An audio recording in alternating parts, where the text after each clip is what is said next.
Avant la visite du président chinois Xi Jinping en France, la France a envoyé une délégation amicale en Chine pour célébrer le cinquantenaire de la relation diplomatique entre les deux pays.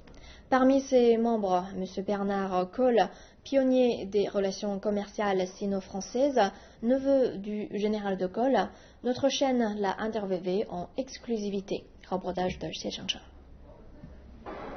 À 8 heures du matin, dans la brise sanglante de l'hiver, M. Bernard de Gaulle, âgé de 92 ans, est parti pour son site préféré en Chine, le Temple du Ciel, hôtel sacrificiel impérial à Beijing.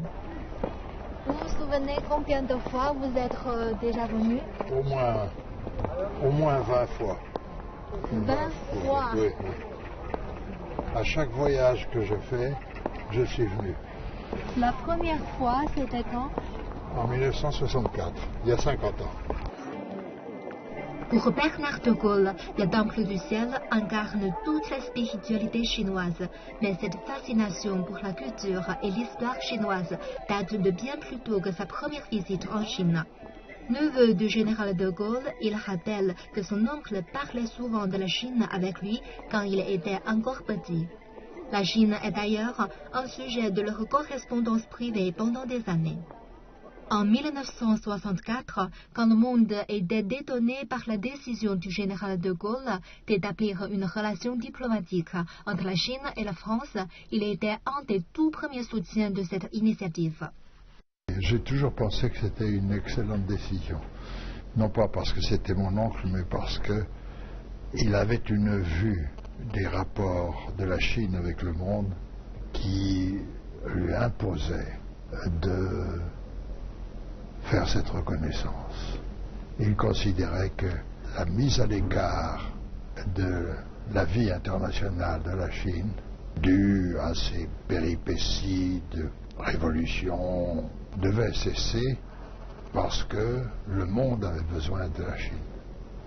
Peu de temps après l'établissement de la relation diplomatique entre la Chine et la France, Bernard de Gaulle a été envoyé en Chine avec l'accord du général pour organiser une exposition d'instruments scientifiques. En fait, il n'hésitait pas à mettre la main à la pâte. Je vais vous raconter une anecdote. Il y avait beaucoup à faire, beaucoup de travail.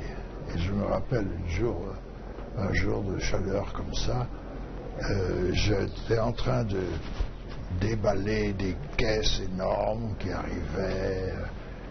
Et mon interprète, qui lui était en col blanc, impeccable, il me dit: mais monsieur de Gaulle, vous êtes d'une grande famille et vous travaillez comme un ouvrier.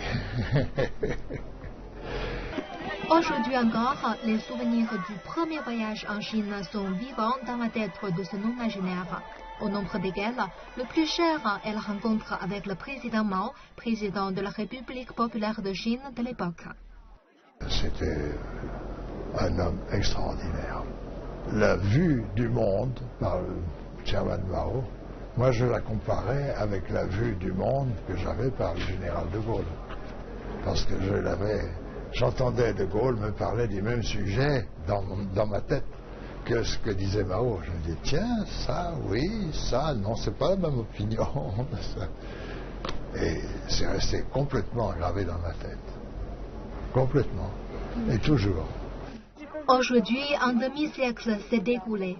Malgré qu'il a beaucoup contribué à la coopération sino-française dans les domaines de l'instrument scientifique et électronique et de la télécommunication, Bernard de Gaulle demeure insatisfait de ce qu'il a fait. Il pense qu'il aurait pu faire encore plus. À 92 ans, on le croise encore souvent à des expositions, des colloques, des visites, à toutes sortes d'activités qui concernent les relations sino-françaises. Xie Chengcheng, CCTV.